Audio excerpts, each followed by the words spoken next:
What am I?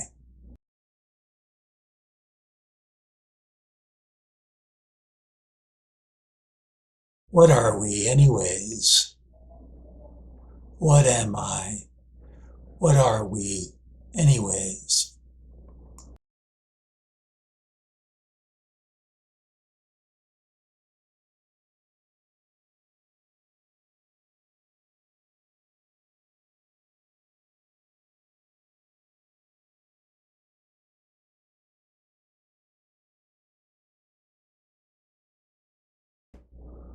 Oh, hello everyone. Good to see you all back. Welcome to my studio. Welcome to my space. A fair number of people today. Have you all come for this story? How we've come to live in Storyland. How we've come to live in Storyland. We followed the first implantation of words and labels, then found words being used simply and instrumentally by small children. In modern cultures, at least, the unceasing appearance of words, phrases, paragraphs, and indeed whole stories, however disjointed, and associated feelings drive the minds of human bipeds, drive and fill and even co-construct the minds of human bipeds. The internal word stream, autonomous inner speech, impelled, implanted by the clan, begins in each 2 or 3-year-old. Words start appearing in our minds automatically. The young child hasn't chosen to be the nest for the words culture, mommy, daddy, needs implanted, and isn't conscious of words attached to things or actions, or aware of how she, he remembers, produces, uses words. And strings of words consistently produced and reproduced are knowledges that appear to the individual as repeatable patterns of automatic inner speech. Knowledges are skeins of clan-held information nexuses. Nexuses. The clan culture originates knowledges and then must assure that the knowledges are implanted in many individuals. The small child progresses from being able to take part in 2 or 3 word conversations to far more advanced verbal offerings. All the automatons to receive and transmit clan-based communications must be slowly elaborated. Differentiating heard vocal utterances is a slowly evolving competence. Differentiating verbal tokens that attach to object permanent analogs is a slowly evolving competence. Having congruent verbal tokens related to another's vocalization appear in one's mind is also an evolving competence. Articulating verbal signals to complement others' communications is an evolving competence. We recognize that everything must be implanted. We recognize that meaning, semantics, and syntax, the multimodal structure of words and sentences, are all massively concatenated. We recognize that the culture constantly articulates its thoughts and memes to conform the child's mind. The meanings behind word strings are automatically implanted. Words don't and cannot attach together willy-nilly, but are patterned and highly constrained by repetitive use. hierarchies of dynamically related, concatenated again, words and phrases and syntactic structures, and eventually whole meaning structures create themselves.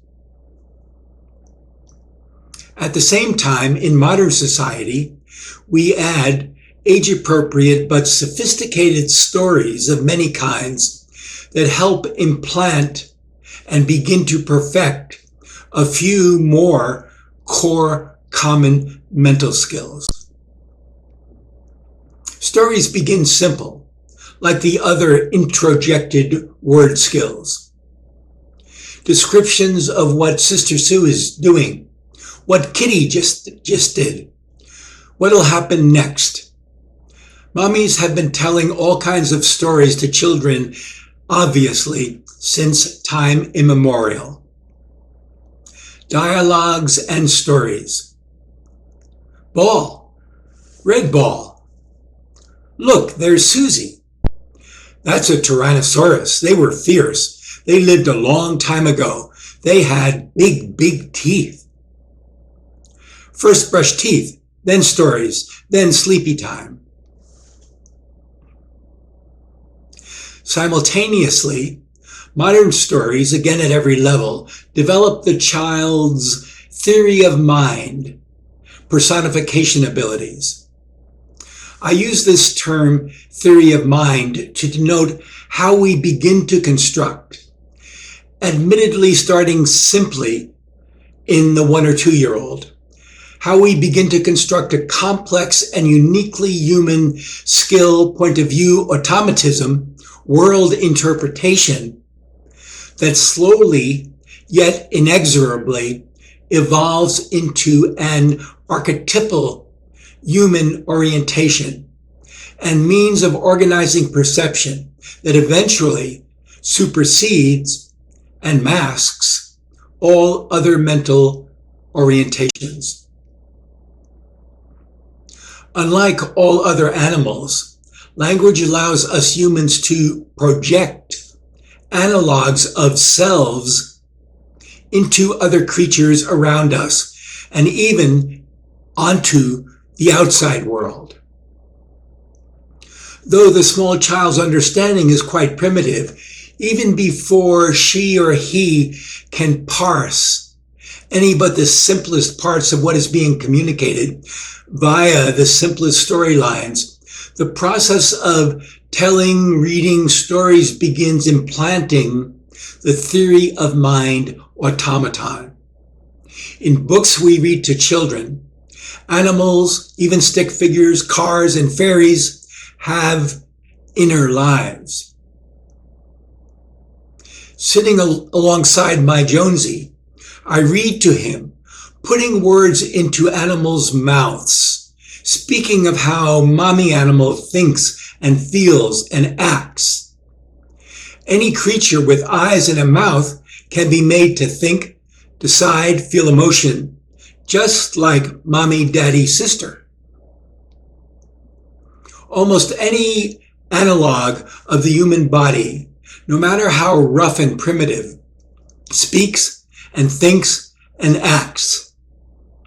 And soon enough, even invisible souls, ghosts, genies, witches and goblins, and imagined, superpowered superheroes of every kind appear. From the earliest, we attribute inner coherence and analogous I-ness to many types of analog things, as if practicing for the larger, later world that is literally peopled with attributed selves, which we learn are seduced into believing are just like our own selves. We build up, level by level construct, story characters that act and intend and feel and think. This has become so ubiquitous and universally assumed that we don't see the process. We don't even know that there's a process taking place. Very early, today, much before language is functional, all kinds of video media presentations present chimera to the eyes and ears that almost perfectly analog people, places, and things. Chimeras to the eyes are almost any form that has eyes and a mouth and can stand in for what humans around the child signify.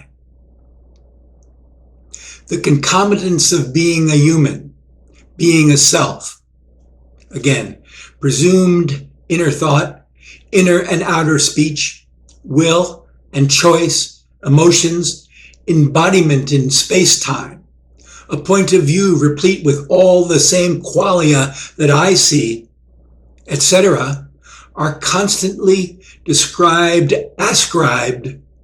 to picture book characters or story-generated people, and today, most certainly, to video phantasmagoria of every kind.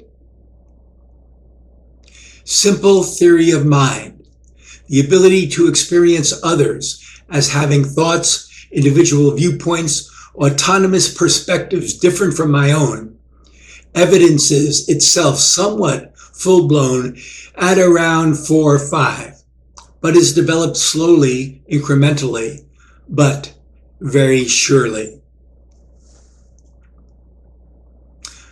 A bit of an aside. It's mind-boggling to think that humanity, clans, may have had in the past to invent selves, to aspirate into, implant into each other. This may sound strange, but since the fetus begins with nothing, and all knowledges are introjected, implanted, ex nihilo, from nothing, from the clan's culture vaults, the child must acquire the automaton to experience other selves. Likewise, the culture must have had to acquire the automaton to see selves in other tribe members. The clan at one time must invent the automaton to experience other selves. Not that this is a conscious process. Like most human processes, it comes into being of itself unconsciously. Presumably, animals don't see or impute selves into other animals. There must have been a time when beginning humans started to introject simple selves into each other. And after infusing, Legoing together its own self, the clan may have next aspirated selves into nature. Gods and goddesses and spirits, pontificating, acting, demanding, punishing, thinking and feeling, all the celestial days of our lives protagonists of antiquity, soon populated the ether. Certainly the harsh Father God of the Hebrew Old Testament feels like a self living and feeling and acting out of the sky. And all the ancient Hindu deities seem like personifications of quite human and profoundly flawed exemplars of humanity. The world story gave birth to itself. Religions seem to naturally extrapolate human-like selves into deities, and the historical religious world story itself had overwhelming feeling attached to and embedded in itself. Good and evil, redemption, clan triumph, purity and debauchery, defeat and redemption. Our penchant for exceptionalistic hero worship, and also satisfying just so stories. And over the last 400 years, we've industrialized our story-making automaton. These days, we expose even the youngest children to sophisticated dramatic presentations of every kind. We tell stories, read stories, and then watch stories. 1-year-olds, 2-year-olds, 3-year-olds are deluged with stories. Starting with kids programs of many varieties, but soon including all kinds of cartoons that might be compared to soaps for children and reality television for children. Kids are exposed to stories of every variety. Conversations, dialogues, and instrumental verbal interactions are the deepest cruxes of natural language. The child becomes adept, both physically, the patterning of receptive oral and speech producing automatons is tremendously complex in itself. The child becomes adept and cognitively adept until he or she too can tell stories. Historically, story characterization of human protagonists soon became both instructive and somewhat addictive. Us naked apes are so social that we love to watch each other and are understandably desperate to understand each other. Humans have always loved gossip, figuring out what others might be scheming, planning, plotting. And since most story is dependent on and created from theory of mind personification, this domain or skill has been concomitantly perfected and expanded. Being able to explore all these dimensions of social life through story without the dangers of brute reality creeping in and getting bashed or thumped or offed was a great boon to us, and also a fun use of free time for those who had free time in the old days. Fairy tales, simple hortative exposition of parents to children and to each other, village and religious myths led to standardized social religious canons of every kind. Idealized heroic poems spun their magics, and eventually complex religious pantheons, heavens and hells, mythologies of all kinds, and in the very long run, we have War and Peace and the Brothers Karamazov and the like, which all enthralled us. In time, the word world could conjure phantasmagoric mental analogs of humans and their situations in many people's minds.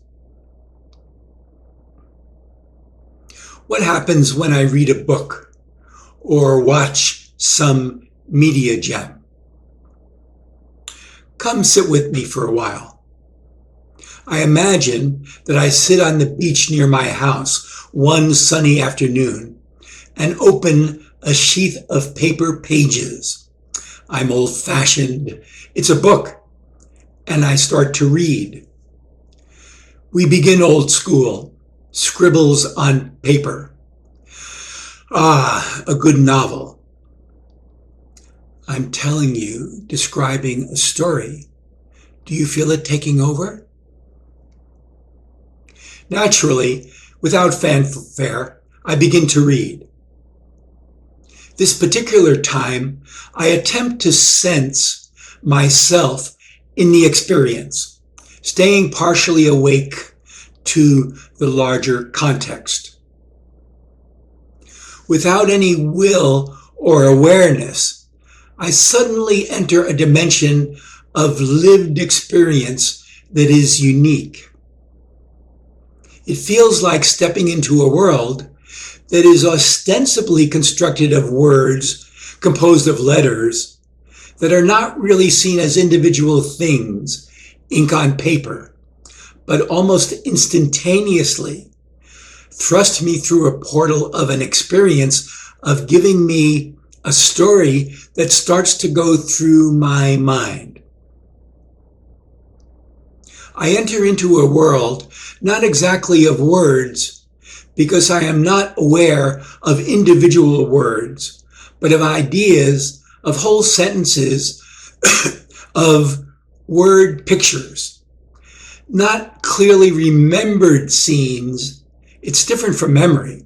Sentences and word pictures that are not parts of speech, but more like chunks of ideas that feel like chunks of lived experience, actually. The words take me to a place I learned to inhabit when I was 3 or 4, and later at 7 or 8, after I learned to read. But a place that is very comfortable and alluring.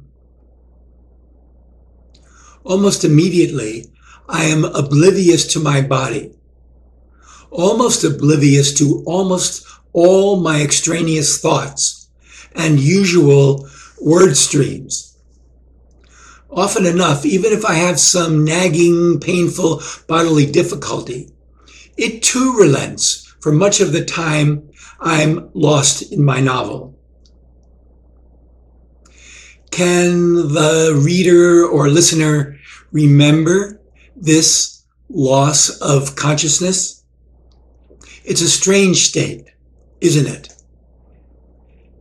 And it's also in many ways strange that it doesn't feel strange, but usual and comfortable.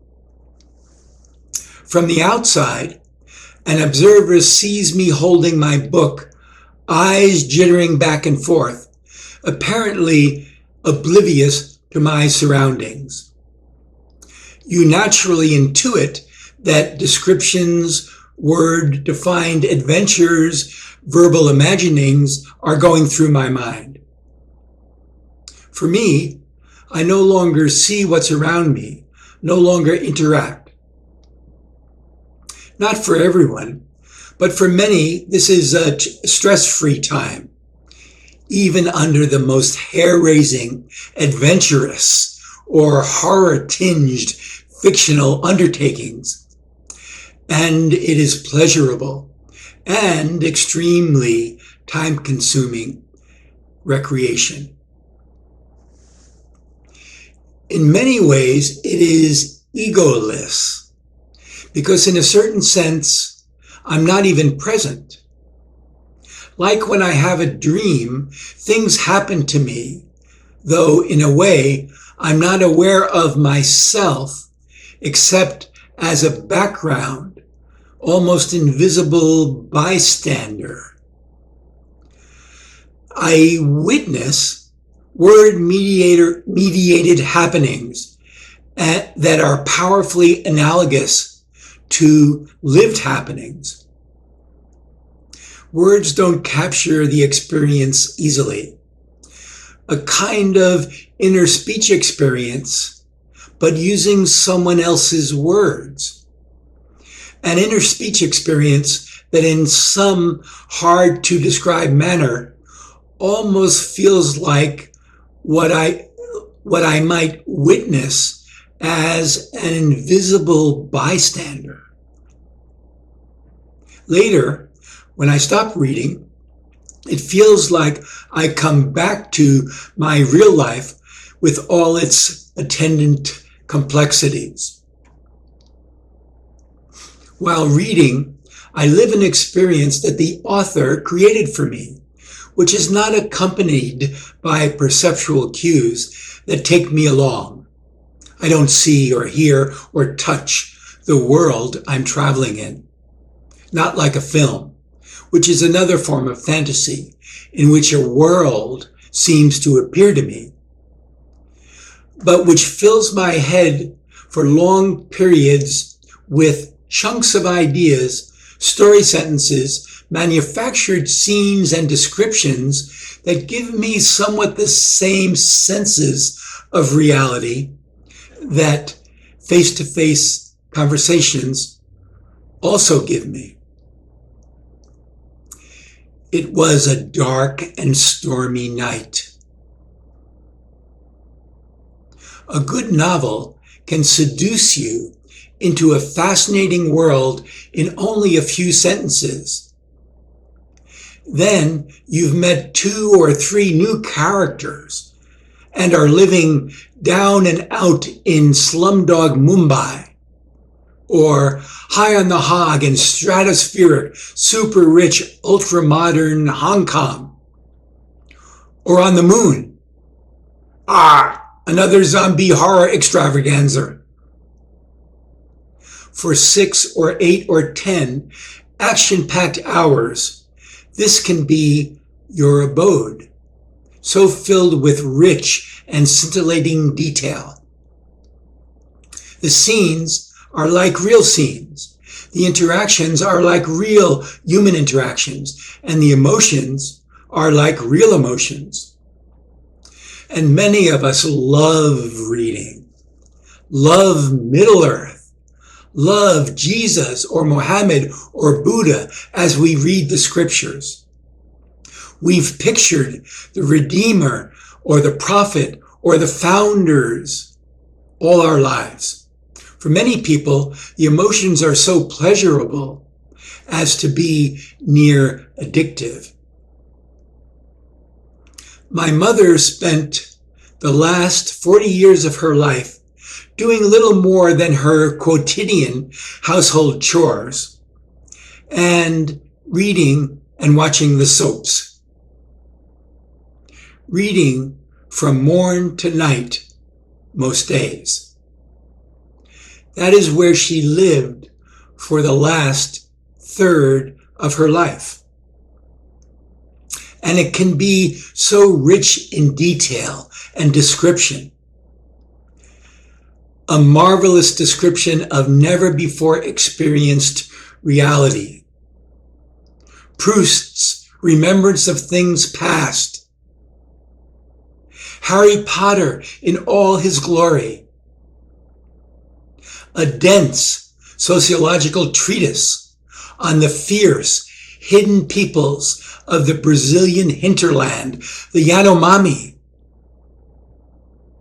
A dense sociological treatise,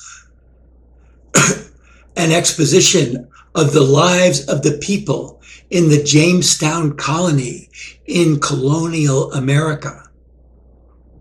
The words almost seem to create worlds. And it can sure make me feel. It wouldn't be all that unusual at some point in my life, if I am a believer, to weep while reading about the crucifixion of Jesus. And millions believe they learn to know and love him through the spoken and written word, or love the prophet, or the Lord Vishnu, or the everyday heroes of great literature. Who doesn't love Lord Aragorn, son of Arathorn, or the beautiful dragon queen Daenerys Targaryen, or most sweet Hermione, Harry's amanuensis? And I can stay in this place with these people for hours and hours on end, until suddenly, for no apparent reason, boredom, hunger, that girl in the bikini swishing by, my eyes refocus on the waves crashing all down the beach, the horizon dividing the world into blue and green again, my eyes and ears all of a sudden seeing and hearing the crash of water again. I'm back. The relationship between these adult experiences and the child's experience of hearing stories and having the reading, storying automaton implanted is powerfully congruent. Now that I have pointed it out to you, you can easily experience the unconscious or semi-conscious self that is semi-awake even while lost in the pages of our books. Try it. Or watch yourself get absolutely and totally lost in a movie for 2 or 3 hours and then wake back up into your everyday life.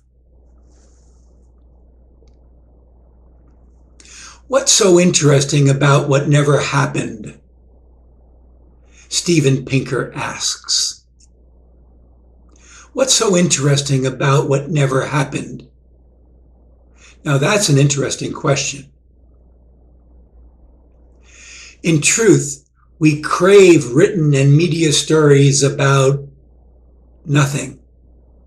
We crave, delight in, can't live without what never happened. Nothing happens except words flow through our minds, someone else's words. Inducted into this universe as children, our brains are most literally formed, sculpted dynamically, and precisely tuned to use words to navigate the written, spoken worlds of imagination. And furthermore, to be social in the world, which is the prime survival value of the individual, through and by way of verbal imagination exchanges. And if I do what I usually do, I don't try and fix in memory what I've just read. And if I take a break or go to get a snack, I'll later pick up exactly where I've left off. I bent back the page corner of my vintage novel. Sorry.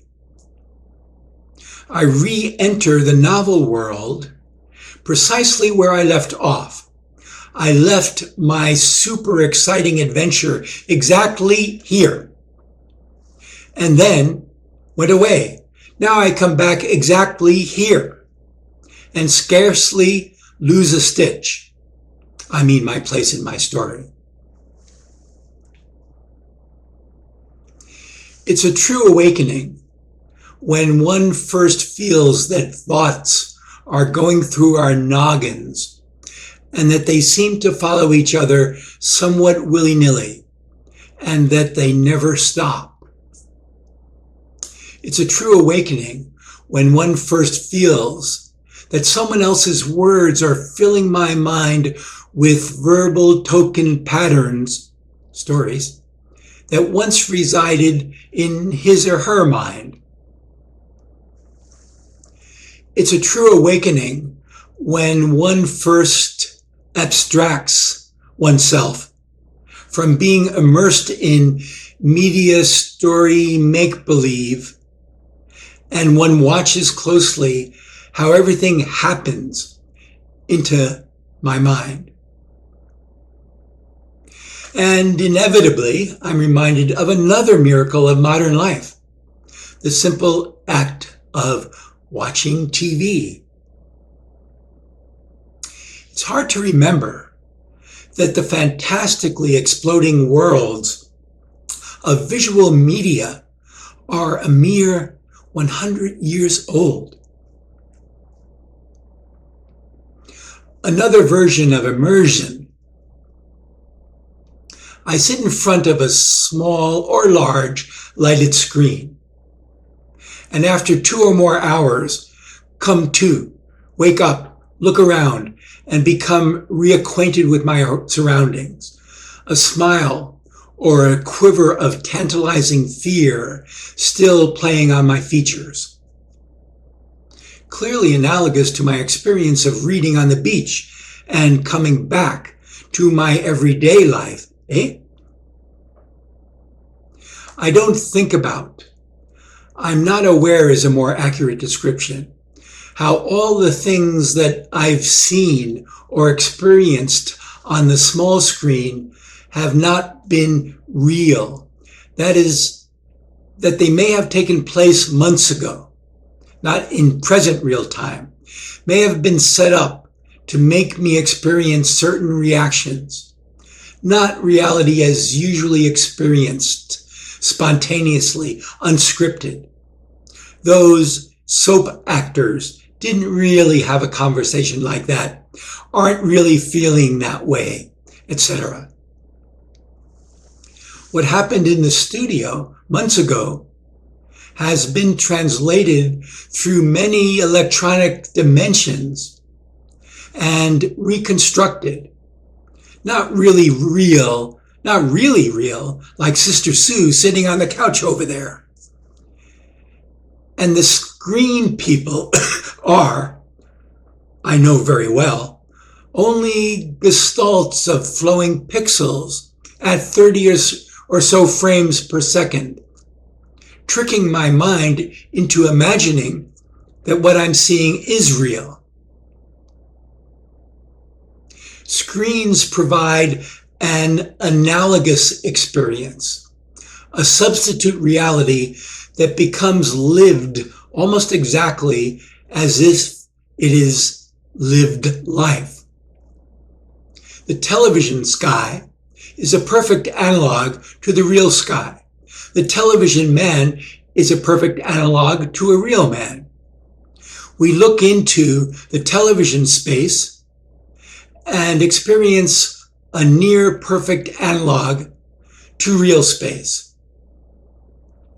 The individuals on the screen in the program are almost perfect analogs for humans.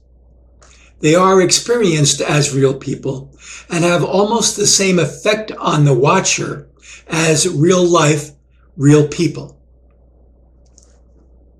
We experience television, book, story, online interactions as if it is reality. How does this happen? And it's new, about 100 years in its birthing.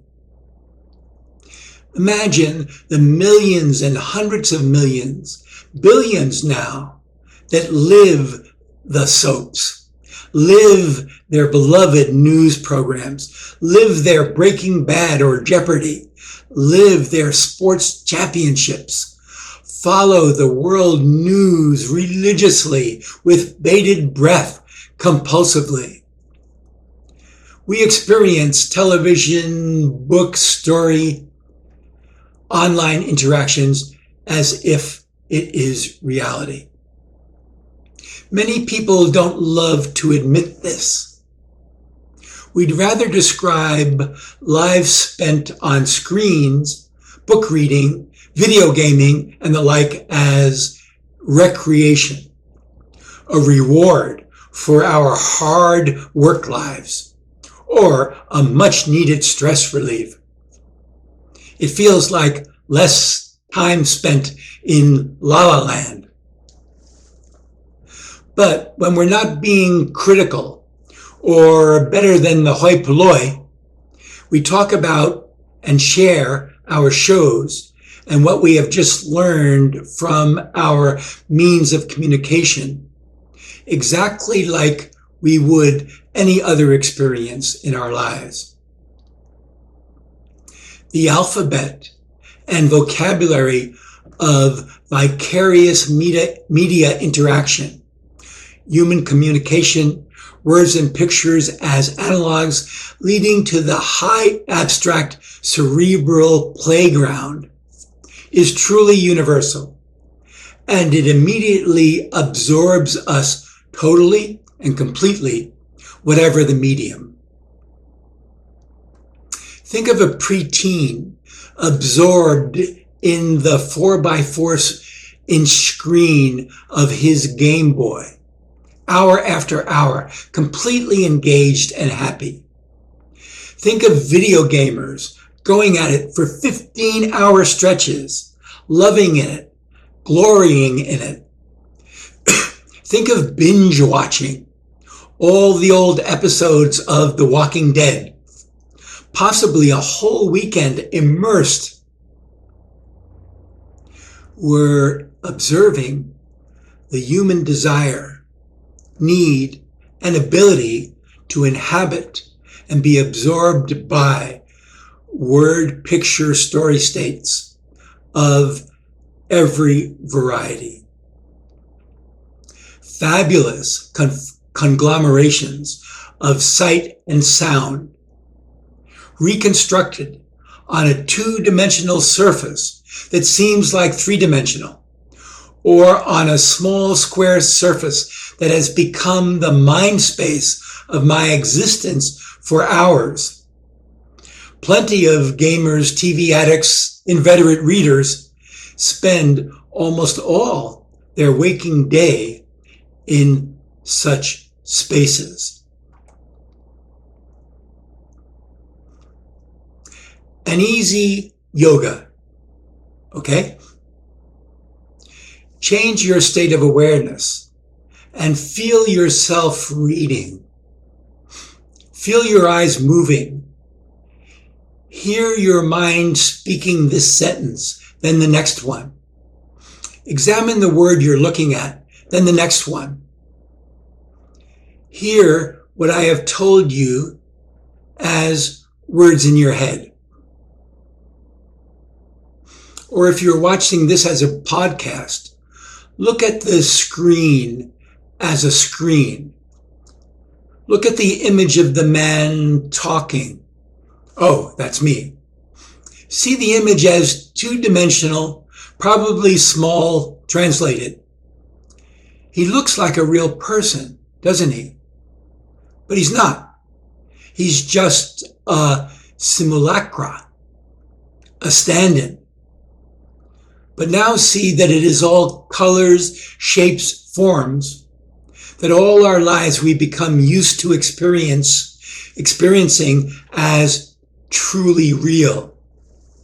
Truly real people living inside that screen somehow. And thank you for aspirating myself into me. Appreciated. Although the TV man doesn't really have a soul, you know, or a self. Not really, does he? We have reverse engineered such exquisite analog making machines to so perfectly fit our senses that that part of our brain, the socio-cultural, verbal, stimulatory, story-making part, has taken us over. Taken over our existences and created what is perhaps the deepest domain of the Anthropocene, the deepest domain of this, our man-made Anthropocene.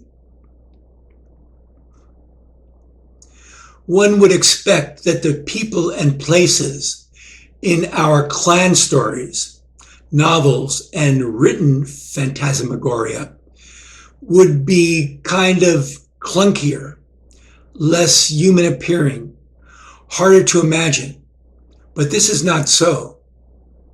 Our fictional friends live vibrant, full lives in their imaginary kingdoms in which nothing happens. Our minds seem easily and naturally capable of, with practice, under automatisms, capable of one-to-one mapping words and descriptive phrases onto actions and people and places all about us. Our minds seem easily and naturally capable of mapping one-to-one screen images, drawings, and paintings of every variety and degree of competence into real life. And of course, word image analogs, stories, word palaces, one-to-one map seamlessly onto human experience. Analogs seamlessly stand in for perceived reality very nicely. And we can see stick figure cartoons or complex Pixar-generated analogs of humans as nearly equivalent to everyday perceived experiences of people. And we naturally and automatically project many levels of theory of mind and imbue these creations with complete identities. And all this instantiates extraordinarily quickly and easily and without ourselves even being aware of the process or its implications. The content of what is watched is important to the person watching. Its banality and desire-filled storytelling, its titillation and terror. But what interests me most just now is that what I experience is not felt as anything too different from real life. The conversations watched, the emotions generated, the words, effects on my mind, etc., take place in my mind space as if they were truly happening, really indistinguishable from observed or experienced encounters. Hypnotized, completely unaware of my semi-comatose body, kind of an unconscious witness to imagined events, words, and imagined experiences that are taken as hard sculpted truth. I don't mean truth as in true or false, but as existent. In significant ways, we live towards what we experience from TV as if it were not much different from what we experience in other parts of our lives. What's so interesting about what didn't happen? This becomes more intriguing when we come to the realization that it is exactly these abstracted experiences, complex patterned blobs of color and verbal activity subsumed into abstract, semi-permanent word realities that are, and nothing else but, the environment that make up our lives. Perception is concatenated analogs and nothing else. Words are concatenated verbal token analogs. The outside the skull world itself is concatenated analogs, dynamically received and microsecond processed, integrated. So wonderfully manufactured analogs, media, is a near perfect stand-in for all the analogs we live and live by. We will see this in more detail as we go along. A few critical aspects of this experience. The medium, the moving pictures and words that come at me, cause me to have extremely complicated experiences that are in many ways experienced as archetypal of human communication experiences.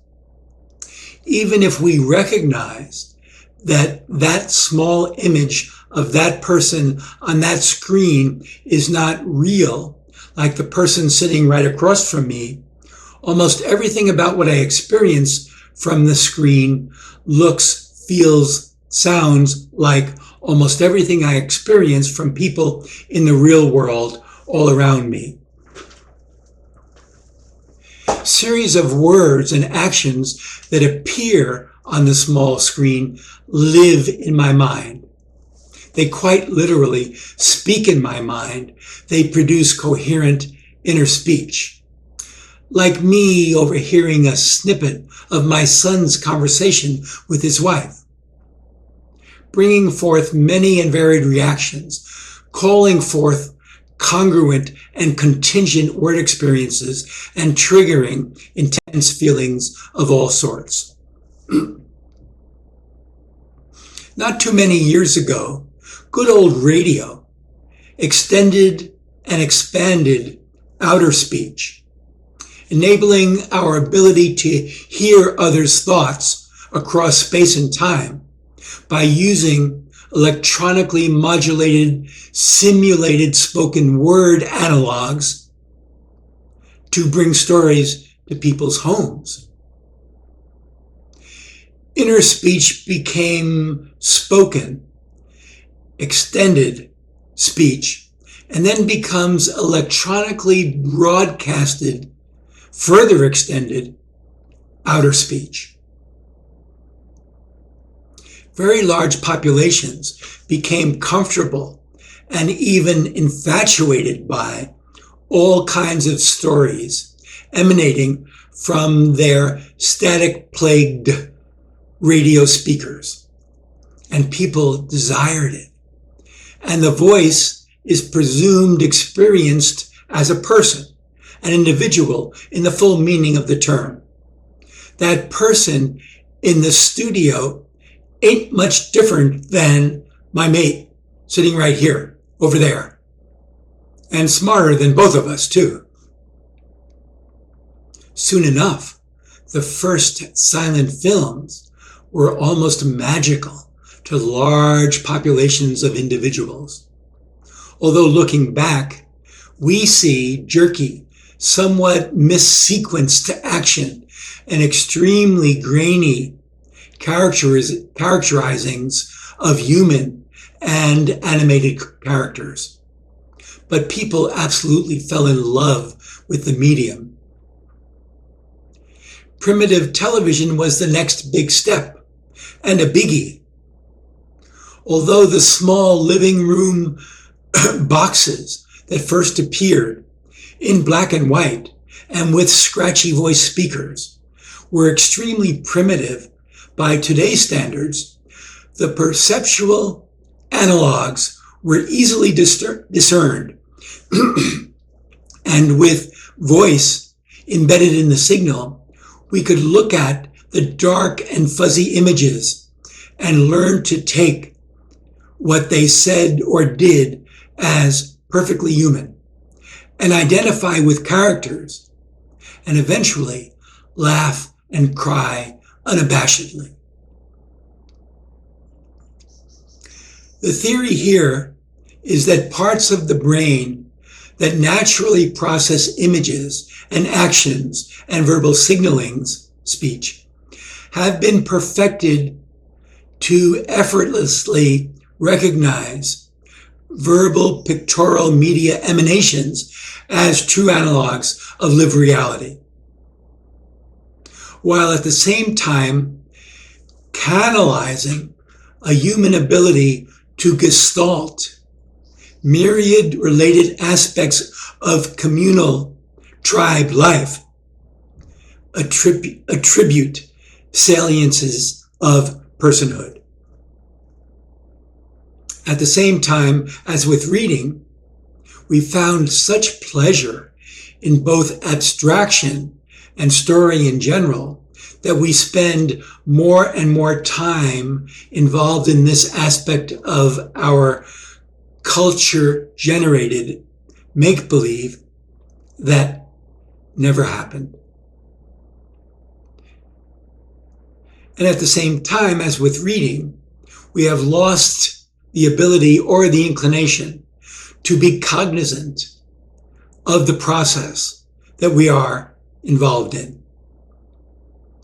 And just like we now take for granted the idealized world that we live in, and the idealized self and friends that inhabit that world, we now just about take for granted the storied truth of what we experience through so many different kinds of media.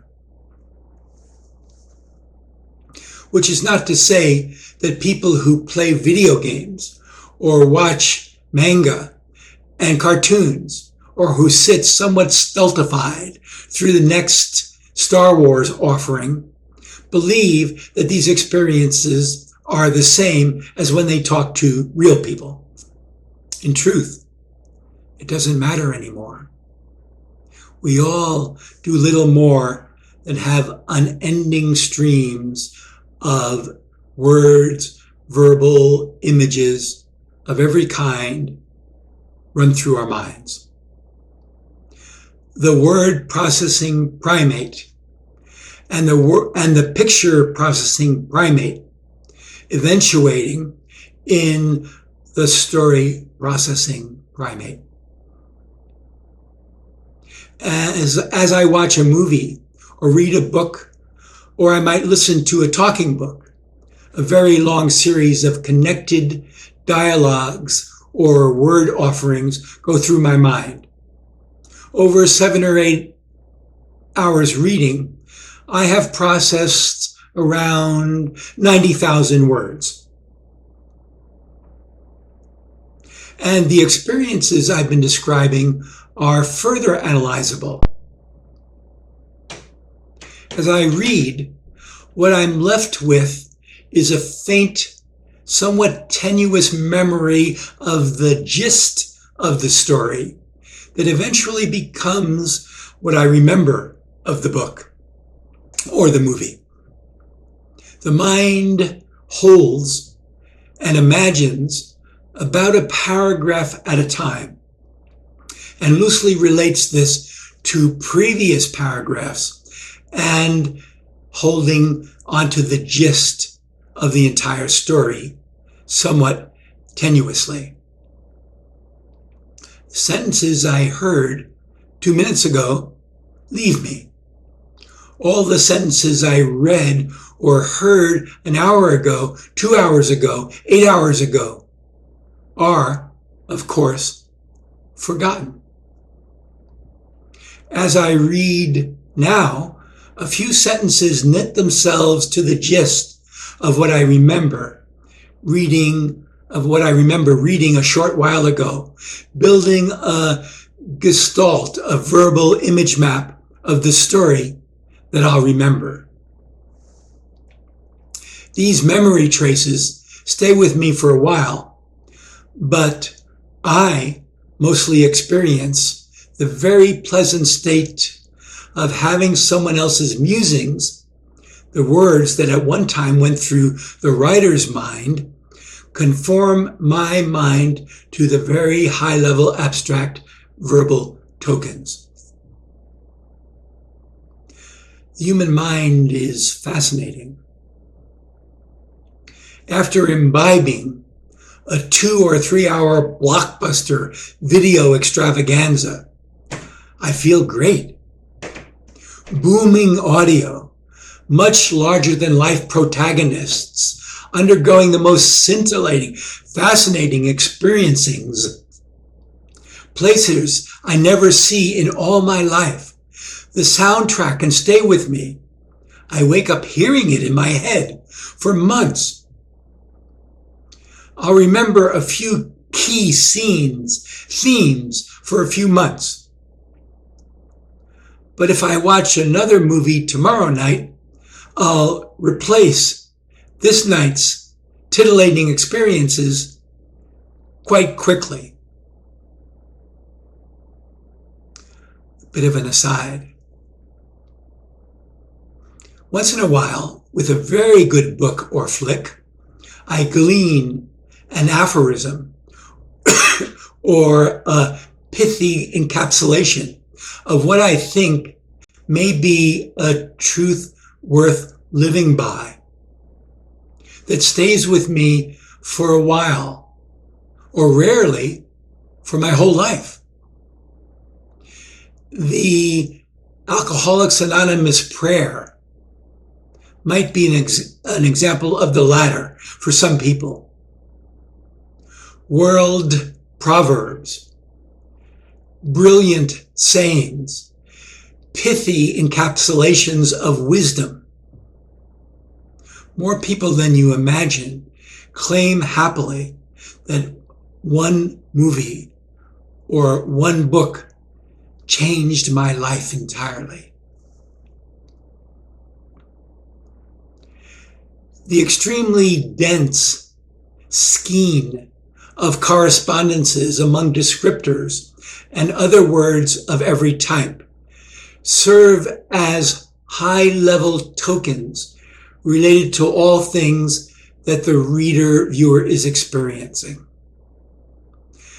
Complex hierarchies of metaphors, nest knowledges, complex analogous metaphorical relationships stream through our minds. And these almost immediately retrievable abstract tokens are our thoughts, millisecond parallel processed and fabulously synchronized encodings and decodings.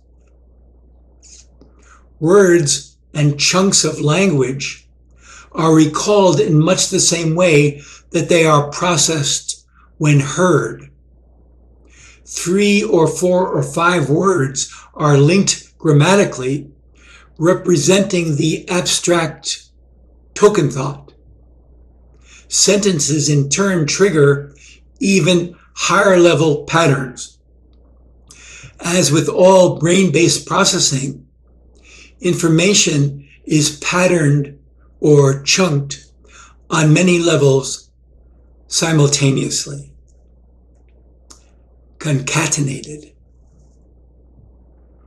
As we listen to spoken phrases or read written words, if we pay close attention, we find 3 or 4 or 5 words in a chunk that hold our attention, about a sentence long. And we can easily hold about a paragraph of coherent, related meanings in our minds. This is the now of the mind as it listens, as it reads. This is our attention span. However, what we are aware of is how paragraphs create a high-level space or a kind of linked linear space of description, while the chunked components change constantly. Certainly what we're after in storytelling or reading is not the phoneme, nor the syntax, nor the word, nor the sentence, but the ineffable realm of meaning. Ray Jackendoff's wonderful explications of the nature of meaning, and furthermore, how this realm and its manifestations, manipulations, are invisible to consciousness, are required reading. Hearing a story speaks it into my mind. Someone reads a synopsis of last week's meeting, for example. Part of the meaning or gist is readily processable for the next while. Processable means that many other concatenations of meanings, related verbal analogs are potentially available, potentially congruent with the developing story. All my coworkers and I reflect on, add an idea or two, parse and judge the synopsis. Our minds sync. A good memory retains processes about a paragraph of salient phrases, main bullet points, aspects of what the writer was getting at. But new paragraphs replace, actually blot out, previous paragraphs inexorably.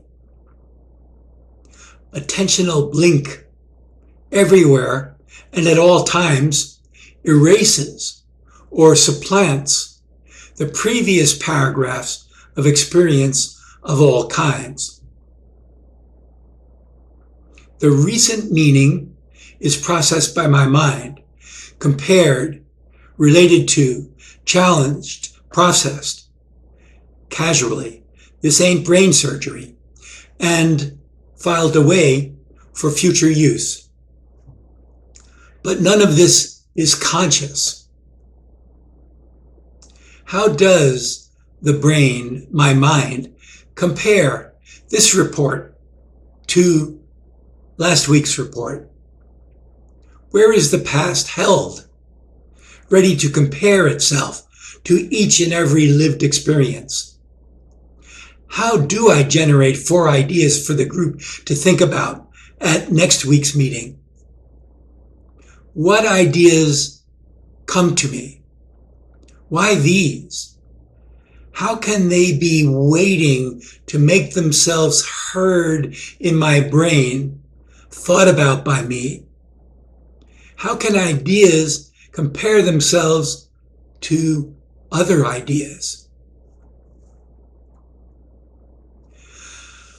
Amazing research shows how the unconscious brain constantly primes itself to relate to what is presenting itself perceptually or verbally, presenting itself as related meanings, presenting itself even temporally. The unconscious brain retrieves related words faster than unrelated words, retrieves related congruent images faster than unrelated incongruent images, retrieves relevant meaning, even relevant sounding phonemes faster than irrelevant ones, etc. and etc. How does it, that pound of flesh, the brain, know what is relevant, related, salient? The brain lives its life unconsciously and does our lives and our minds. I posit that how any of this happens is simply unknown and presently incomprehensible. Partly because stodgy, misplaced computer metaphors and falsely applied abstract metaphors and inappropriate starting points for exploration misperceive the whole process to begin with. Thinking happens to me, does itself in me, and I recognize it phonologically when it speaks itself in my head. The world web of meaning is a many year in the making, self-regulating confabulation of linked associations, co-stimulating. linked associations of multimodal, nodal-like innervations that, associated with many other analog systems of brain responses, allow humans to much more finely differentiate the various realms of proprioception and visual perception. And if the end chapter's musings about organic neural nets has the profound meaning I ascribe to it, I believe we are beginning to recognize that the whole endeavor to find out how words are organized and concatenated, used, stored, and retrieved may simply be looking for the concomitants of an epiphenomena, maybe looking for what goes with an epiphenomena. More about that later.